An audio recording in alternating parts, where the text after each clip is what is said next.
ત્રણેય ભાઈઓ પણ અશ્વ ઉપર આરૂઢ થયા છે. આકાશમાં વાજિંત્રો વાગે, ધરતી ઉપર પણ વાજિંત્રો વાગે, અને એ વરઘોડાની રોનક કેવી હશે, કેમ વર્ણવું. દબદબાપૂર્ણ દ્રશ્ય હતું. તમામ દેવતાઓ વિમાનો લઈને રામનો વરઘોડો જોવા માટે આકાશ માર્ગે છે. શંકર ભગવાને પાર્વતીને કહ્યું, દેવી, તે દિવસે હું પણ દેવતાઓની સાથે હતો. આ બધું નજરે જોયેલું છે. ઓ ભવાની, બ્રહ્માજી એ વખતે ચારે બાજુ દોડવા લાગ્યા. બોલે કેમ? જનકપુરનો ઉત્સવ, જનકપુરનો વૈભવ જોઈ બ્રહ્માજી જનિતાની પાસે પૂછવા લાગ્યા કે આજે જનકપુરની અંદર જે ભવ્યતા દેખાય છે, આમાં મારી ક્યાંય રચના કેમ દેખાતી નથી? આખા જગતનો કરતા હું ગણાવ, પણ આમાં મારી કૃતિ ક્યાંય દેખાતી નથી. આ જનકપુરની અંદર બધું કેમ બન્યું? અત્યારે મારી રચના દેખાતી નથી, મારું ક્યાંય ચિત્ર દેખાતું. બ્રહ્માજીએ ઇન્દ્રને પૂછ્યું. ઇન્દ્રએ કહ્યું, મહારાજ, રામ રહસ્ય શિવજી જાણે, આપ એમની પાસે જાઓ. એટલે બ્રહ્માજી મારી પાસે આવ્યા ભવાની, અને મને કહ્યું કે આ વરઘોડામાં જનકપુરમાં જે બધું દેખાય છે, આમાં ક્યાંય મારી રચના દેખાતી નથી. જગતનો સર્જક હું છું, વિરંચી હું છું, મારી કૃતિ કેમ નહીં? આમાં મારું એકેય ચિત્ર કેમ નહીં? આમ બ્રહ્માજી પૂછવા લાગ્યા. આપણે ત્યાં જૂની વાત છે કે પેલો બાળક રમતો હતો, અને રમતા રમતા એમણે કબાટ ખોલ્યો. કબાટમાંથી બધી વસ્તુઓ બહાર પડી. એમાં એક ફોટોનું આલ્બમ પડ્યું. માતા પિતા દોડી આવ્યા. અવાજ થયો એટલે પણ જોયું કે બાળક આલ્બમ જોઈ રહ્યો. હવે આલ્બમ એ બાળકના બા બાપુજીના લગ્નનું આલ્બમ હતું. એ બધા લગ્નના ફોટાઓ બાળકને જોવામાં ખૂબ રસ પડ્યો. ફોટાઓ જોતા જોતા એ બાળકે આલ્બમનું છેલ્લું પાનું પૂરું કર્યું તો એ બાળક રડી પડ્યો. એના માતા પિતા પૂછે, બેટા શું કામ રડે? બહુ રડે. અરે બોલે, પણ શું કામ રડે? તો પેલા બાળકે કહ્યું, રડવું નહીં, તમારા બંનેના આટલા બધા ફોટા અને મારો આમાં એક પણ ફોટો નહીં. પેલા માતા પિતા કહે, બેટા આ તો અમારા લગ્નનું આલ્બમ છે, આમાં તારો ફોટો ન હોઈ શકે, આ તો અમે પરણ્યા ત્યારનો આલ્બમ. પેલો બાળક કેમ સમજે? બસ એને જીદ પકડી, તમારા આટલા સરસ ફોટા. બાપુજીને કહે, તમે ઘોડા ઉપર બેઠા છો, મારો એક પણ ફોટો નહીં. બહુ જ રડે છે. મા બાપ સમજાવે, બેટા આ તો અમારા લગ્નનું આલ્બમ, મા બાપના લગ્નના આલ્બમમાં બાળકનો ફોટો ન હોય બેટા. એમ શંકર ભગવાને બ્રહ્માજીનો હાથ પકડીને કહ્યું, બ્રહ્માજી આ તો આપણા બા બાપુજીના લગ્ન છે, આમાં આપણા ફોટા ન હોય. આજે રામ અને સીતા પરણે છે, જગતના માતા પિતાનો લગ્ન છે, આમાં તમારું ને મારું ચિત્ર દેખાય નહીં. બ્રહ્માના મનનું સમાધાન, વિધિ ભયમ આચરજ વિશેષી, નિજ કરની કછુ કતહુ ન દેખી. તુલસીદાસજી કહે, સમાધાન થયું. શંકર ભગવાન આગળ નીકળી ગયા. દેવતાઓએ બ્રહ્માને વિનંતી કરી, આપ આદેશ આપો તો અમે બ્રાહ્મણોના રૂપ લઈ અને રામજીના લગ્નની વિધિમાં સંમિલિત થઈ. તમામ દેવતાઓ બ્રાહ્મણોના રૂપ લઈ જનકપુર આવ્યા છે. આ બાજુ દેવતાઓની સ્ત્રીઓ માનવીય નારીના રૂપ ધારણ કરી માંડવા પક્ષે, કન્યા પક્ષે ગોઠવાય. સુનયનાજીએ બધાનું સ્વાગત કર્યું. ભવ્યતાથી વરઘોડો લગ્ન મંડપના દ્વારે પહોંચ્યો. મહારાણી સુનયના વરરાજાને પોંખવા આવે છે. કેટલી બળભાગી! આજ બ્રહ્મ વરરાજાને પોંખવાનું સદભાગ્ય મળ્યું છે. રામજી લગ્ન મંડપના દ્વારે ઉભા છે. સખીઓ મંગલ ગીત ગાય છે. વેદનો ઉચ્ચારણ થતું હતું, વાજિંત્રો વાગતા હતા. મહારાણી સુનયનાએ રામજીની આરતી ઉતારી છે. રામની આરતી તો સુનયના જ ઉતારી શકે, જેના નેત્રો સુંદર હોય, જેની દ્રષ્ટિ પવિત્ર હોય, એ જ સાચા અર્થમાં રામની આરતી ઉતારી શકે. મંગલમય આરતી ઉતરી છે. અંદર પ્રવેશ આપ્યો વરરાજાને. બ્રાહ્મણોને, ઋષિમુનિઓને, દેવતાઓને વંદન કરી રામજી મર્યાદાથી સિંહાસન ઉપર વિરાજિત થયા. જનક મહારાજ દ્વાર ઉપર ઉભા કન્યાના પિતાએ કેમ વર્તાય એ પ્રમાણે એક એક વ્યક્તિનું સ્વાગત કરે છે.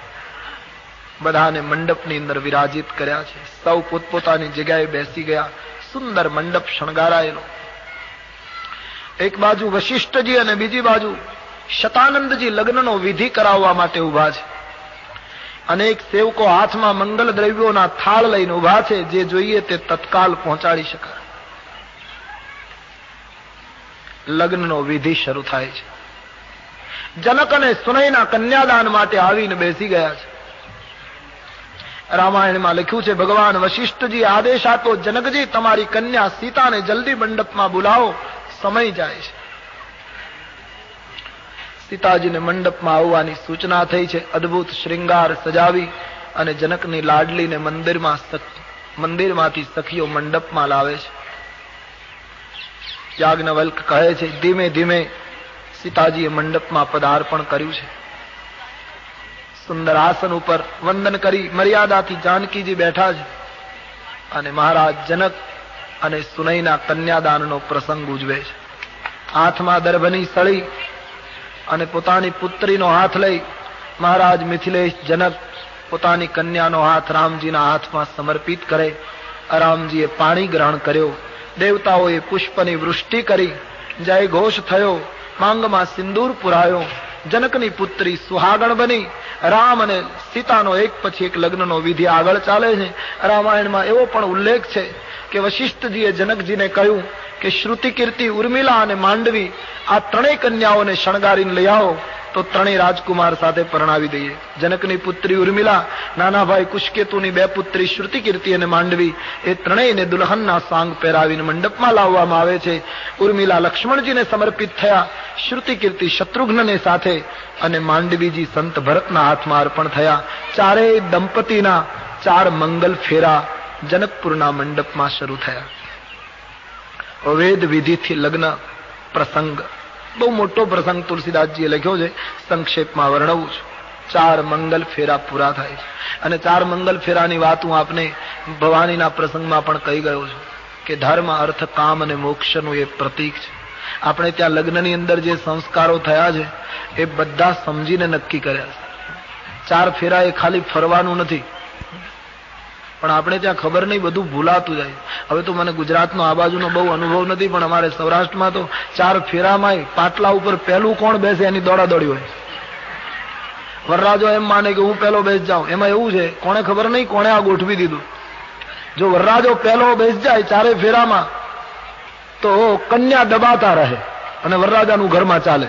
અને જો કન્યા 4 ફેરામાં આગળ બેસી જાય તો વરરાજો દબાય. આવું કંઈક છે. હવે આ નક્કી કોણે કર્યું એ માણસ જડતો નથી. બિલકુલ ખોટું કોઈએ નક્કી કરી નાખ્યું. વરઘોડિયાને દોડાવવા માટે વરરાજો કેટલો દોડે છે પહેલો બેસવા માટે. પહેલો બેસી જાય તો પછી કન્યા ઉપર પોતાનું વર્ચસ્વ રહે. અને હકીકતમાં સાચું હોય તો વાંધો નહીં, પાછું સાવ ખોટું. બધાના અનુભવ હોય. 4 ફેરામાં લગભગ વરરાજો જ પહેલો બેઠો હોય, છતાંય કાંઈ ઉપજતું ન હોય. આપણે બધા જાણતા હોય ઘરમાં કશું ઉપજતું ન હોય. એ તો બધા બહાર નીકળે ત્યારે વટ રાખે. એક જણો એના મિત્રને કહેતો હતો ને કે તારા ભાભીથી મારી સામે બોલાય નહીં. પણ બોલે છે શું કે હું એને એમ કહું કે બસ પાણીની બાલદી લઈને ઉભા રહો તો ઉભા રહેવું પડે. હું એમ કહું કે સહેજ નમીને પાણી રેડો તો પાણી રેડવું પડે. હું એમ કહું કે ફાનસ નહીં, પ્રકાશ જરા વધારે કરો તો એમ કરવું પડે. હું જેમ કહું એમ કરવું પડે. પેલા એ કહ્યું પણ આ બધું ક્યારે? કે જયારે હું વાસણ માંજતો હું ત્યારે. હવે તું વાસણ માંજે ત્યારે તો એ બધું કરે, એમાં નવાઈશું. મારો કહેવાનો અર્થ, એક એક સંસ્કારની પાછળ હેતુ હતો. મંગલ ફેરાનો વિધિ થાય છે, લગ્ન સંસ્કાર વિધિવત ઉજવાય છે. અહીં પણ મને એમ લાગે છે કંઈક વિધિ કરાવવાનો છે, એટલે હવે એ વિધિ જ અહીંયા પ્રત્યક્ષ થશે. કથા અહીંયા વિરામ લે છે. આગળ આવતીકાલ સવારે 9 વાગે. બોલો રામચંદ્ર ભગવાન શ્રી બાલકૃષ્ણલાલ કી, સદગુરુદેવ કી. ઓમ નમઃ પાર્વતી પતये હર હર.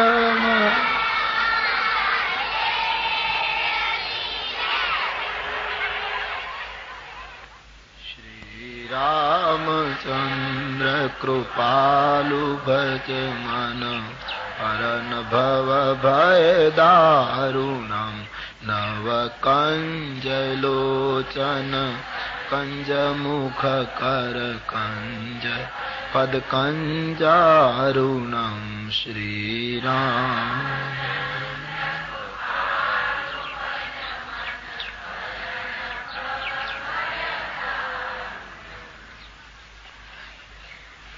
ભગવાન રામજીની સાથે અન્ય 3 ભાઈઓ યાની 4 ભાઈઓનું લગ્ન સમારંભ ઉજવાયો. મહારાજ અવધપતિને 4 દંપતીએ જ્યારે પ્રણામ કર્યા એ વખતે અવધપતિ એટલા પ્રસન્ન બન્યા છે કે એને એમ લાગ્યું કે આજ સીતા અને રામ, ઉર્મિલા અને લક્ષ્મણ, શ્રુતિ કીર્તિ અને શત્રુઘ્ન, માંડવી અને ભરત મને વંદન નથી કરતા, પણ મને એમ લાગે છે આજ ધર્મ, અર્થ, કામ અને મોક્ષ ચારેય પદાર્થો મારા ચરણમાં આળોટી રહ્યા છે. 4 પ્રકારની રસોઈ બની, બધાને ભોજન માટે નિમંત્રણ થયું છે. સૌ ભોજન માટે ગયા. મહારાજ દશરથજીના જનકજીએ ચરણ ધોયા એવો ઉલ્લેખ છે. સુવર્ણના પાટલા ઉપર ચારેય ભાઈઓ સાથે અવધપતિ અને અન્ય બારાતીઓ જમવા બેઠા છે. સુંદર વર્ણન છે. 4 પ્રકારની રસોઈ પીરસાય. રસોઈ જે ભોજનશાળા હતી એની ઝરૂખે એની અટારીમાં બેઠેલી મૈથિલી મહિલાઓ વ્યંગ ભાષામાં ગીતો ગાતી હતી.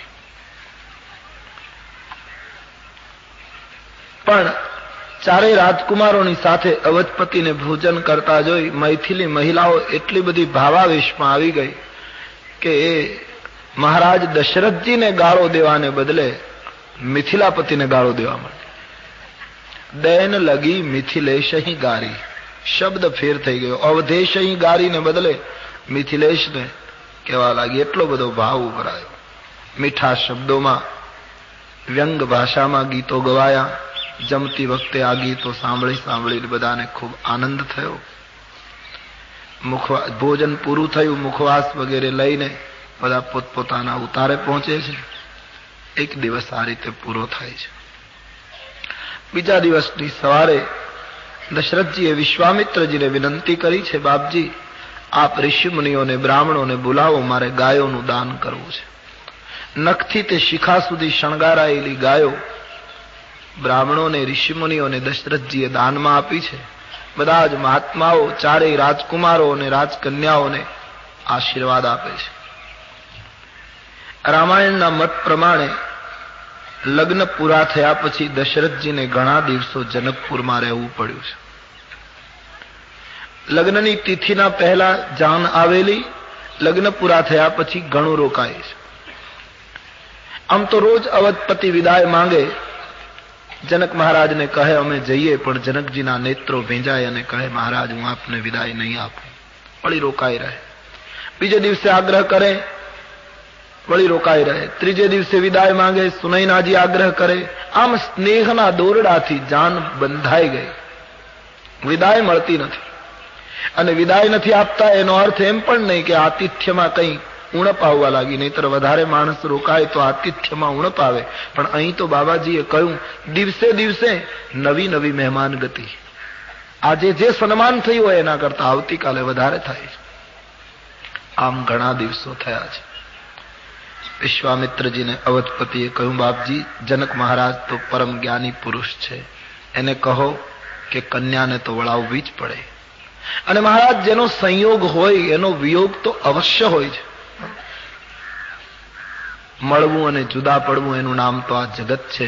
માટે જનક મહારાજને કહો હવે અમને વિદાય આપે. મિથિલેશ જનકને સૂચના થઈ છે, અવધપતિ જવાની ઉતાવળ કરે છે, હવે એમને વિદાય આપો. જનકરાજને ગમ્યું નહીં. ઋષિની આજ્ઞાનો અનાદર થઈ શક્યો નહીં. આવતીકાલે વિદાય આપીશ. આખા એ નગરમાં વાત વ્યાપી ગઈ, કાલે કન્યા વિદાય છે. આટલા દિવસોથી જનકપુરમાં જે આનંદ ઉભરાયો હતો એ ધીરે ધીરે ઓસરવા લાગ્યો. આજ નગરની અંદર રાત્રિએ કોઈ જમી શક્યું નથી. દરેકના ચહેરાઓ ઉદાસ થયા છે. બસ કાલે અમારી વૈદેહી જતી રહેશે. રાજકુટુંબના સદસ્યોને ક્યાંય ચેન પડતું નથી. કરિયાવરની સામગ્રી વાહનોમાં ભરાવા લાગી. બીજી તરફ બારાત પક્ષે બધી જ સામગ્રી ભરાવા લાગી. આવતીકાલે વિદાય છે. તમામ સૂચનાઓ અપાઈ ચૂકી છે. રાત્રિભર તૈયારીઓ ચાલી છે. અવધ જનકપુર વાસીઓ રાત્રિએ સુઈ શક્યા નથી. સવાર પડતા ચારેય રાજકુમારોને અવધપતિ સૂચના આપે, બેટે જાઓ રાણીવાસમાં જઈ માં સુનૈનાની વિદાય લઈ આવો. ચારેય ભાઈઓ રાણીવાસમાં આવ્યા છે. સુનૈનાજીને વિનંતી કરી છે, દેવી અવધપતિ જવા માંગે છે, અમને આશીર્વાદ આપો, અમને બાળક માની અમારા ઉપર નેહ વર્ષાવતા રહેજો. પહેરામણી કરી, મુખ મીઠું કરાવ્યું, શુકન કરાવ્યા. ચારેય ભાઈઓને વિદાય થઈ. તમારી કન્યાઓને વળાવો. અહીં દશરથજીનો આખો સમાજ પ્રસ્થાન માટે બહાર ઉભો છે. મહારાજ જનકજી વિદાય આપે એટલે તુરંત રવાના થાય. બધા જ પોતપોતાના વાહનો લઈને ઉભા છે. શહનાઈઓએ વિદાયના સૂર છેડ્યા અને સારી જનકપુરી આજ રાજભવનને ઘેરી, જ્યાંથી કન્યા વિદાય થવાની છે, એ દ્વાર પાસે ઊભી છે. એક સહેજ ઉદાસી ભરેલું વાતાવરણ આ જનકપુરનું, કારણ કે પુત્રીઓની વિદાય હતી. શ્રુતિ કીર્તિ માંડવી ઉર્મિલા સુનૈનાજીને પ્રણામ કરે છે. અને જ્યારે સીતાજીએ માને વંદન કર્યા ત્યારે પોતાની પુત્રીને હૃદયે લગાડતા સુનૈનાજી સંસ્કારનો કરિયાવર આપે છે. બેટી, તમે રઘુકુળમાં પુત્ર વધુ થઈને આજ જઈ રહી છો. જીવનમાં વિપત્તિ આવે, મુશ્કેલીઓ આવે, કારણ કે જીવન એ ગંગાની ધારા છે. કેટલું સાચું વાત છે. જીવન કઈ રેલવે લાઈન થોડી છે કે સમાંતર પટ્ટીની જેમ દોડ્યું જાય. એ તો ગંગાની ધારા છે. ક્યારેક આમ વળે, ક્યારેક આમ વળે, ક્યારેક પાણી ઘટે, ક્યારેક વધે. એ તો ગંગધારા છે. બેટી, એવી કોઈ જીવનમાં મુશ્કેલી આવે અને સહન ન થાય તો બે આંસુ પાડીને દુઃખને હળવું કરજો, પણ માતા પિતાની સંસ્કૃતિને દીપાવજે. આ દેશની જે સંસ્કૃતિ છે, પોતાની પુત્રીના મસ્તક ઉપર હાથ મૂકી સુનૈનાજી બહુ સુંદર આદેશ આપે. સાસ સસુર ગુરુ સેવા કરે હો. તારા સાસુ સસરાની સેવા કરજે. સંસ્કારી મા બાપ જ્યારે કન્યાને વળાવે ત્યારે એમ કહે કે આજથી તારા સાસુ સસરાને માતા પિતા માનજે, એની સેવા કરજે. આવું આજે પણ લોકો કહેતા હોય છે, પણ એક વસ્તુ બધા ભૂલ્યા છે, જે રામાયણ આદેશ આપે છે. આપણા દેશમાં કન્યાની વિદાય થાય ત્યારે માતા પિતા કેવલ સાસુ સસરાની સેવા કરજે એટલું જ નહોતા કહેતા, એક ત્રીજી વસ્તુ પણ કહેતા હતા, તમારા કુળના જે ગુરુ છે એ ગુરુની પણ સેવા કરજે. સાસ સસુર ગુરુ સેવા કરે. બેટી, વશિષ્ઠ બાપજીની સેવા કરજે. તારા પતિની આજ્ઞા પ્રમાણે અનુસરજે.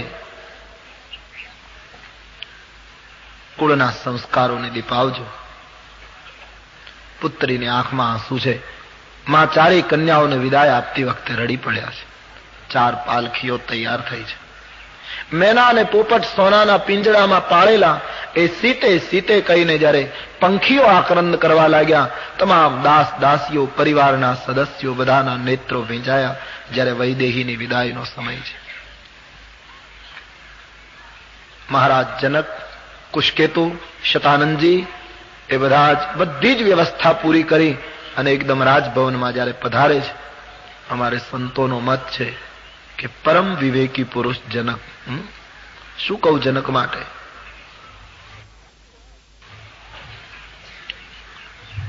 આટલી મહાન યોગી વિભૂતિ, જે સંયોગ અને વિયોગ માં નિર્દ્વંદ થઈ ચૂકેલા મહાપુરુષ, એમણે જ્યારે રાજભવનમાં પગ મૂક્યો અને પોતાની ચારેય કન્યાઓને વિદાયની તૈયારીમાં જોઈ ત્યારે મહારાજ જનકજીએ ધૈર્ય ગુમાવ્યું. મહારાજને ખ્યાલ ન રહ્યો કે હું ક્યાં છું, શું છું. પોતાની પુત્રીને હૃદય લગાડતા નેત્રમાંથી અશ્રુ વહ્યા. આપણે પાર્વતીના પ્રસંગમાં પણ થોડો જોઈ ગયા કે આપણી સંસ્કૃતિમાં પિતા અને પુત્રીનો જે સંબંધ છે એ અદ્ભુત અને અલૌકિક છે. નહીંતર બધા જાણે છે કે પુત્રી જ્યારે પિતાનું ઘર છોડીને જાય છે ત્યારે પિતાની બધી જ વસ્તુ પારકી કરી નાખે છે. જ્યાં સુધી પરણે નહીં ત્યાં સુધી ઘરની નાનામાં નાની ચીજ એ મારી છે, મારા માતા પિતાની છે, આ બધું અમારું છે એવો દાવો કરનારી દીકરી, એને તમે વળાવી દો એટલે બધું જ પારકું કરી નાખે. દીકરીને ખબર છે કે મારે અહીંથી જવાનું છે, એને કોઈ સ્વાર્થ નથી, બધું છોડીને જતી રહે. અને પિતાને ખબર હોય છે કે કન્યાને ગમે તેટલી સાચવું, મોટી કરું, ભણાવું, ગણાવું, પણ મારે એક વખત આને વળાવવી પડશે. પુત્ર અને પિતામાં તો થોડો બંને પક્ષે સ્વાર્થ છે. પુત્રને એમ થાય છે કે હું પિતાની સેવા કરીશ તો અંતે બાપુજીની જાયદાદ મને મળશે, હું વારસદાર થઈશ.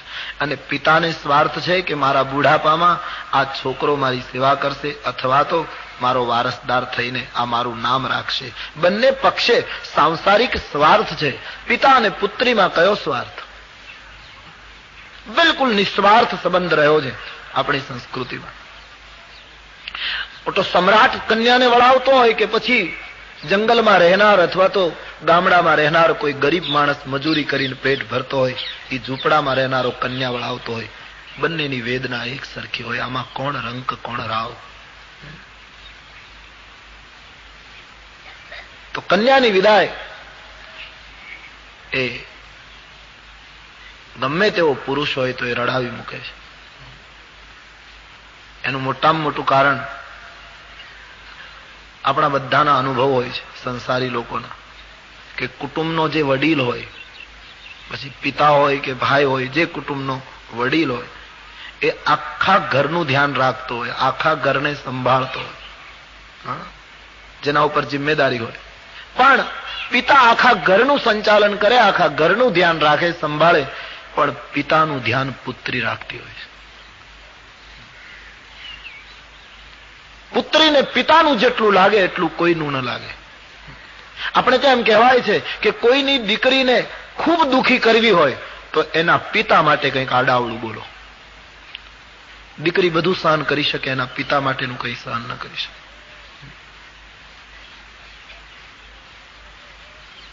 ઘરની અંદર બધાના અનુભવ હોય છે કે પુત્રી પિતાનું કેટલું ખ્યાલ કરતી હોય છે. એ કન્યાને વળાવતી વખતે પિતાને એમ થાય કે કાલથી અમારું કોણ ધ્યાન રાખશે? ગામડાઓમાં નથી હજી દ્રશ્યો દેખાતા?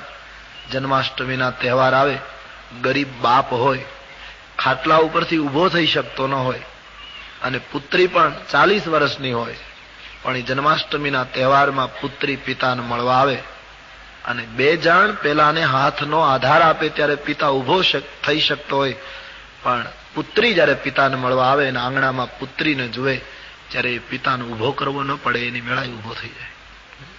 એ 3 પગથિયા કૂદીને દોડતો હોય, આજ મારો બાપ આવ્યો, આજ મારો દીકરો આવ્યો. અને એ જે વાત્સલ્ય છે, એ જે ભાવ છે, એ ભાવે કણવને રડાવ્યા છે, એ ભાવે જનકને રડાવ્યા છે. કહેવાનો અર્થ, આ જનક મહારાજ જેવી વિભૂતિ પણ આંખમાં અશ્રુ પાડે છે કન્યાની વિદાયમાં. કયો પિતા સ્વસ્થ રહી શકે? કોઈ બોલી શક્યું નહીં. 4 કન્યાઓ ડોલીમાં વિદાય, પાલખીઓ ઘરની બહાર નીકળી ચૂકી છે, બધાના નેત્રો સજળ છે, ગામના બહાર પહોંચ્યા છે અને 4 રાજકુમારોને મળ્યા છે જનકજી. ધનુષ્ય ભંગ પછી જનકને ખાતરી થઈ ચૂકી છે રામ બ્રહ્મ છે, તેથી જમાઈ તરીકે નહીં પણ બ્રહ્મ તરીકે રામને મળ્યા છે. રામ કરો કેહી ભાંતિ પ્રશંસા. રાઘવ, હું કયા શબ્દોમાં પ્રશંસા કરું? મુનિ મહેશ મન માનસ હંસા. વેદો નેતિ નેતિ જેને કહે છે એ તત્વ આપ છો. પ્રેમનું દાન કરો, ભક્તિની યાચના કરી છે. એક નાગરિકોને જે જાનમાં આવ્યા છે બધાને મળ્યા છે, ઋષિમુનિઓને દંડવત કર્યા છે, બારાતીઓને યોગ્ય સન્માન આપ્યું છે. વિદાય વખતે વશિષ્ઠ બાપજીના ચરણમાં વંદન કરી ધન્યતા પોતાની વ્યક્ત કરી છે. વિશ્વામિત્રજીને પ્રણામ કરી વિદાય આપી છે. મહારાજ દશરથજીને જયારે જનકજી મળ્યા છેલ્લે, પિતાની ગોદમાં પુત્ર મસ્તક મૂકીને રડી પડે એમ જનક મહારાજ દશરથજીના ખોળામાં મસ્તક મૂકીને રડી પડ્યા. એક વાક્ય બોલ્યા છે, અવધપતિ, આ મિથિલેશ, મેં એમ સાંભળ્યું છે કે આ ધરતી ઉપર જેટલા રાષ્ટ્રો છે એમાં કોઈ રજવાડામાં તમે કોઈને ઘરે મહેમાન નથી થઈ શકતા, એટલા મહાન પુરુષ આપ છો. કોઈ રાજ્ય તમારું યોગ્ય સન્માન નથી કરી શકતું, એટલે આપ અવધ છોડીને બીજે મહેમાન નથી થઈ શકતા. મેં એમ સાંભળ્યું છે, જાણ્યું છે કે તમે જયારે અયોધ્યામાં આમ કંટાળો છો, યાની તમને એમ થાય છે કે હવે ક્યાંક જવું જોઈએ બહાર થોડા સમય માટે, ત્યારે તમે ઇન્દ્રના મહેમાન થાવ છો. અને ઇન્દ્ર પણ વિચારમાં પડે છે કે આ રઘુવંશીનું મારે સન્માન કેમ કરવું, એને ક્યાં બેસાડવા. ઇન્દ્રાસન સાવ ખાલી કરી શકે નહીં નિયમ પ્રમાણે, અને ઇન્દ્રાસન કરતા નીચું સ્થાન તમને બેસવા આપી શકે નહીં. એટલે મેં સાંભળ્યું છે કે જયારે તમે ઇન્દ્રને ત્યાં મહેમાન થતા, ત્યારે અડધા સિંહાસન ઉપર ઇન્દ્ર બેસે અને અડધા ઉપર તમને બેસાડે. આટલું તમારું ગૌરવ, આટલી તમારી મહાનતા.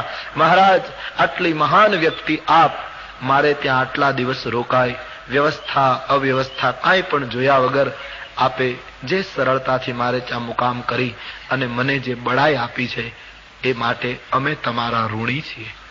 મહારાજ, મોહી દિન હી બડાઈ, આપે મને બહુ મોટો કરી દીધો, આપે મને બડાઈ આપી છે. મહીપતિ, આપના નિયમ પ્રમાણે પુત્રના લગ્નમાં રાણીઓ આવતી નથી, એટલે 3 રાણીઓમાંથી કોઈ જાનમાં આવ્યું નથી. નહીતર મહારાજ હું એમને વંદન કરીને મારી પુત્રીઓ માટે ભલામણ કરત. પણ આજ એક બાપ તરીકે હું આપને પ્રાર્થના કરું છું કે કૌશલ્યા, અમારી કૌશલ્યા અંબા, સુમિત્રાજી, કૈકેયી, એ ત્રણેયને અમારા વતી કહેજો કે ચારેય દીકરીઓ આજથી તમારી પુત્રી બનીને આવી છે. બાળક છે મહારાજ, એની કોઈ ભૂલ થાય જાણતા જાણતા તો એ અમારી કન્યાઓની ભૂલ છે એમ ન માનશો. સંસ્કાર પૂરનારા સુનૈના અને જનકની ભૂલ છે એમ માની અમારી પુત્રીઓને મહારાજ ક્ષમા આપજો. આજ અમારા હૃદયના ટુકડાઓ અવધપતિ અમે અયોધ્યાને સોંપીએ છીએ. બોલતે બોલતે મહારાજ રોને લગે. અવધેશના નેત્રો ભરાયા છે. મિથિલેશ, આપની કન્યાઓ મારી કન્યાઓ છે, આપ નિશ્ચિંત રહીઓ. કન્યા માટે પિતા આગ્રહ કરે, પણ વિધિની વિચિત્રતા. આટલો આટલો દુલાર, આટલો લાડ, આટલો સુંદર ઉછેર, આટલો વૈભવ, આટલા સુખમાં સીતા અને ચારેય કન્યાઓનું પાલન. આજ દશરથજીને આટલી ભલામણ કરે જનક મહારાજ, પણ એને થોડી ખબર છે કે અયોધ્યા જાનકી જશે તેના માટે ચિત્રકૂટમાં કુટિયા તૈયાર થતી હશે. उम्मीदों की दुनिया हर इंसान बसाता है, लेकिन पाता है वो ही जो तकदीर लाता है. उम्मीदों की दुनिया तो हर इंसान बसाता है, मनोरथ तो हर लोग सजाते रहते हैं. અવધપતિએ પોતાના વિવાહીને હૃદય લગાડીને કહ્યું, જનક મહારાજ, આપ નિશ્ચિંત રહો, આપ જરાય કન્યાઓ માટે ચિંતા ન કરો, આપની પુત્રીઓ અમારી પુત્રી છે. આશ્વાસન આપ્યું છે. સુનૈનાજીને આશ્વાસન આપ્યું છે. વશિષ્ઠ બાપજીએ સૂચના આપી. શંખનાદ થયો, મંગલ શુકન થયા છે, અને બારાત જાન પ્રસ્થાન વિદાય શરૂ થઈ ગઈ. બધા જ વાહનો ધીમે ધીમે આગળ વધવા લાગ્યા.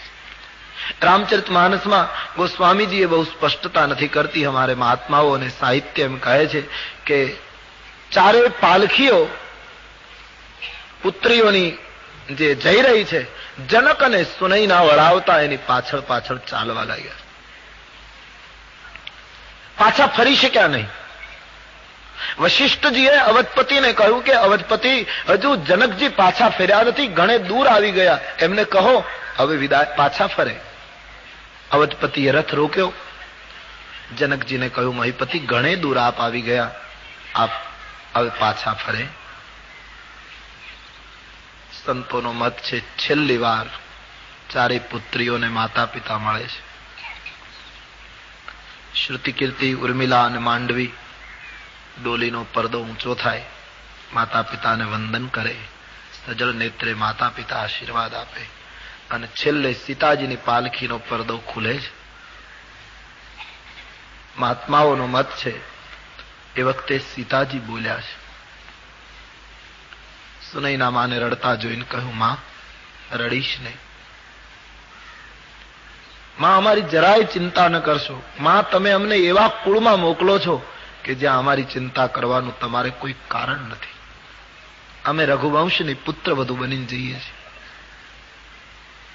માં ગમે તેવી પરિસ્થિતિ જીવનમાં આવશે, માં, તારા આપેલા સંસ્કારોને અમે ચરિતાર્થ કરીશું. અને અવશ્ય સીતાએ આખા જીવનમાં દેખાડ્યું છે. ભગવાન રામ જીવનમાં જવા તૈયાર થાય અને સીતાને સમજાવે ત્યારે સીતાએ જે વાતો મૂકી છે. સીતાજીએ રામજીને કહેલું, મહારાજ આપ મને વનમાં લઈ જાઓ તો હું એક વચન આપું છું આપને. શું? ગમે તેવી પરિસ્થિતિ હશે વનની, હું કદી સુખને યાદ નહીં કરું અને દુઃખની ફરિયાદ નહીં કરું. હું ક્યારેય એમ નહીં કહું કે આટલા સુખમાં મારું જતન થયું હતું, અને ક્યારેય દુઃખની ફરિયાદ નહીં કરું.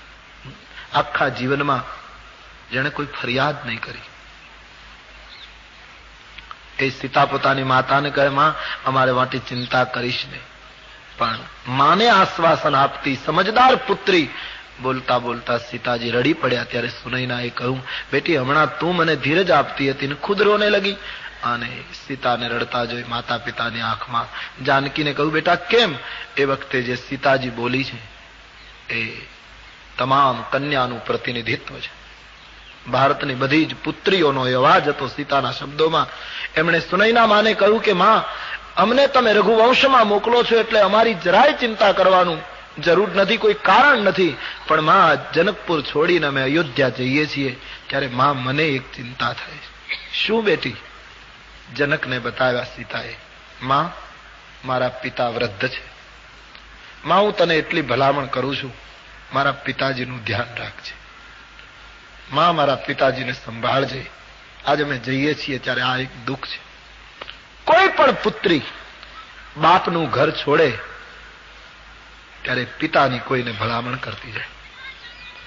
ઘરમાં સમજદાર ભાઈ હોય તો એ ભાઈને હૃદય લગાડીને એમ કહેતી જાય, ભૈયા અત્યાર સુધી તું બાપુજીને સતાવ્યા કરતો હતો, પણ હવે હું જાઉં છું, હવે બાપુજીને સતાવીશ નહીં, અને મારા પિતાનું ધ્યાન રાખજો. આટલા શબ્દો જયારે સીતા બોલ્યા ત્યારે જનકજીએ ધીરજ ગુમાવી છે. લૂંટાઈ ગયો મારો લાડ ખજાનો, આજ લૂંટાઈ ગયો મારો લાડ ખજાનો, અને દાદ હું જોતો રહ્યો. જાન ગઈ નિજ ઘર ને હું તો, જાન ગઈ નિજ ઘર ને હું તો, સુનો માંડવડો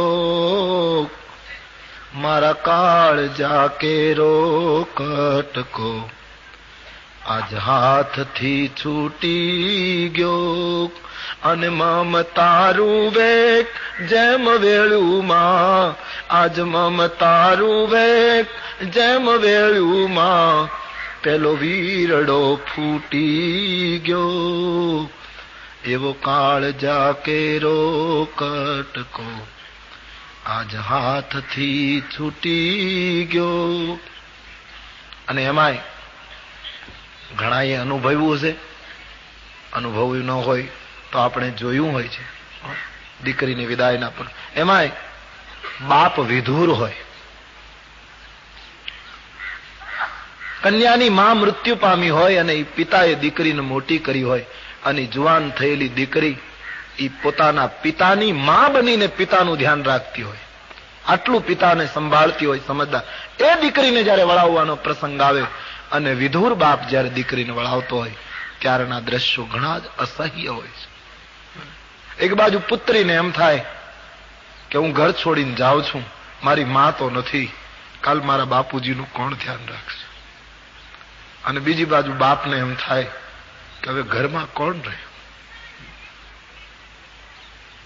આજ સીતાની વિદાય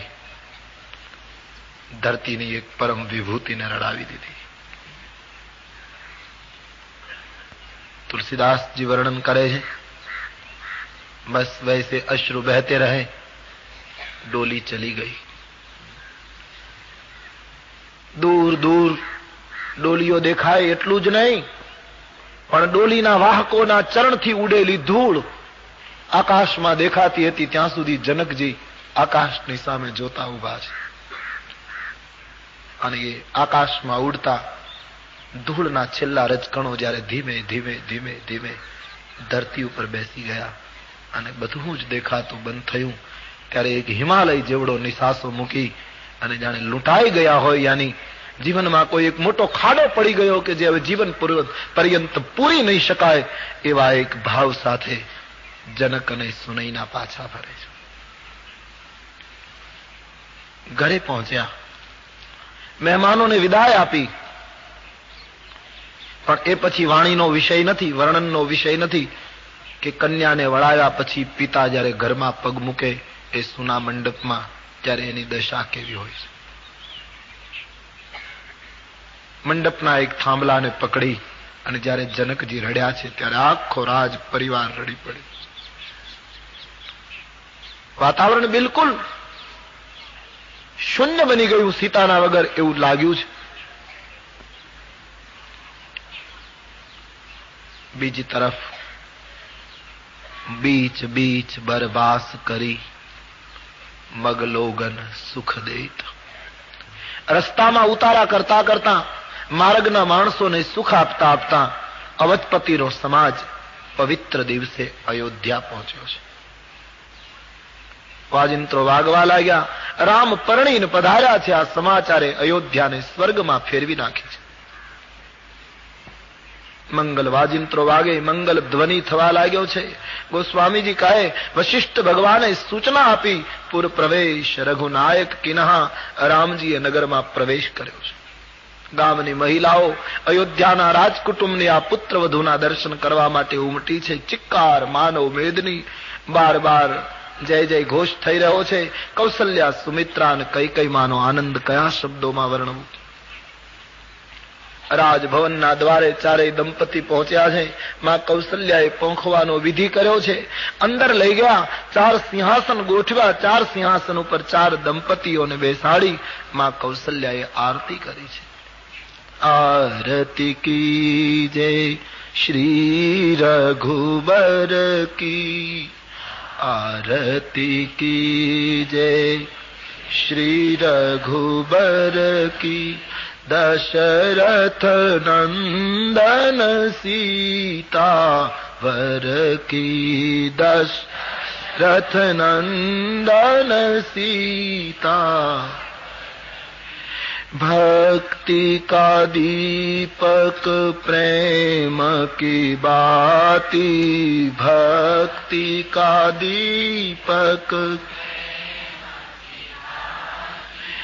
भक्ति का दीपक प्रेम की बाती, भक्ति का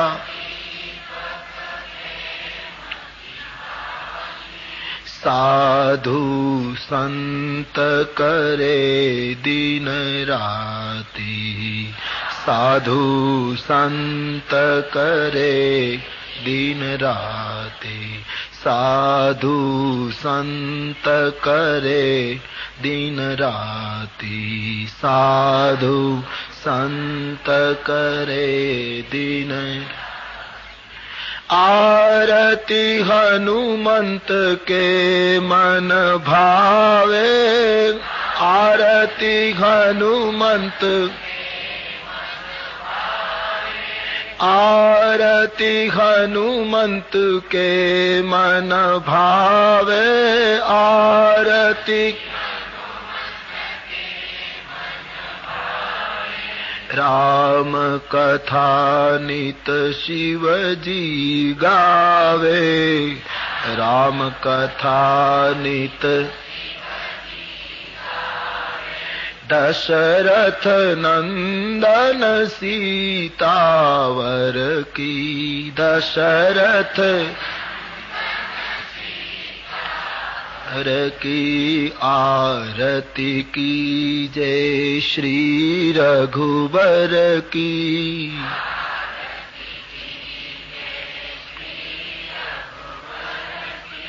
आरती की जय आरती हर की, आरती की जय दशरथ नंदन जानकी वर की, दशरथ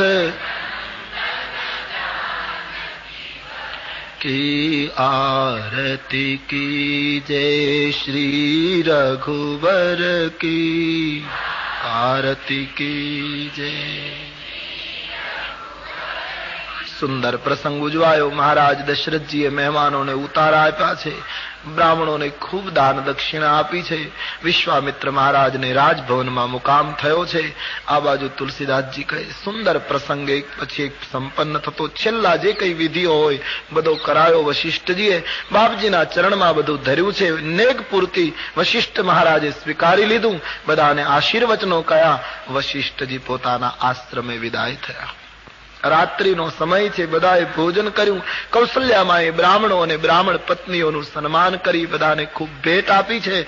આ બાજુ ભોજન થયું છે. આખા ગામમાં દીપમાળાઓ પ્રગટી. રામ સીતાના લગ્નના આજ શુભ દિવસે બધા જાગરણ કરે છે, મંગલ ગીતો ગાય છે. બધી જ વ્યવસ્થા પૂરી કર્યા પછી મહારાજ દશરથજી રાજભવનમાં ગયા. રાણીઓએ વંદન કર્યા છે. પુત્રો અને પુત્રવધુઓએ પ્રણામ કર્યા. અવધપતિ બેઠા છે અને કોઈ ભાટ ચારણ કોઈ માણસના વખાણ કરે એમ ગોસ્વામીજી કહે દશરથજી જનક મહારાજના વખાણ કરવા લાગ્યા. કૌશલ્યાને કહેવા લાગ્યા દેવી ઘણા પુરુષોને હું મળ્યો છું, બાકી જનકથી અવધિ આવી ગઈ. શું અમારું સન્માન કર્યું, કેટલી મહેમાન ગતિ, કેટલો ભાવ. અને દેવી શું કહું કૌશલ્યાજી, વળાવતી વખતે કન્યાઓની વિદાય વખતે એટલા રડ્યા છે. ચારે કન્યાઓ તમારી છે એમ રાણીઓને કહેજો. આમ તમારા માટે ખૂબ ખૂબ ભલામણ મોકલી છે. જનકપુરનું ખૂબ વર્ણન કર્યું દશરથજીએ. કન્યાઓ પારકે ઘરે આવી છે એવું એને અનુભવવા દેશો નહીં. બધી વાતો કરી છે. અડધી રાત્રિ થવા આવે છે. પુત્રો પુત્રવધુઓ થાક્યા હશે, એમને શયન કરાવો. આમ કહી દશરથજી રામના રૂપને હૃદયમાં ધારણ કરી अपने शयन कक्ष में चले गए. ચારે ભાઈઓને કૌશલ્યામાં શયન કરાવે. રામજીને શયન કરાવી અને રામજી જયારે સૂતા છે ત્યારે માં રામજીના પાસે બેઠા છે. માં કૌશલ્યા રામજીના મસ્તક ઉપર હાથ ફેરવતા ફેરવતા રામને પ્રશ્ન પૂછે. બેટા એક પ્રશ્ન પૂછું. શું માં? મારગ જાત ભયાવાની ભારી, મારગ જાત ભયાવાની ભારી, મારગ જાત ભયાવાની ભારી, મારગ જાત ભયાવન ભારી, કેહી વિધિतात તાડિકા મારી, કેહી વિધિतात તાડિકા મારી, કેહી વિધિतात તાડિકા મારી, કેહી વિધિतात તાડિકા. બેટા માર્ગમાં તમે વિશ્વામિત્રજીની સાથે જયારે ગયા ત્યારે તાડકાને તે કઈ રીતે મારી? મારીચને સુબાહુનો પરાભવ કઈ રીતે કર્યો? વજ્ર કરતા પણ કઠિન શિવ ધનુષ્યના ટુકડા કઈ રીતે કર્યા?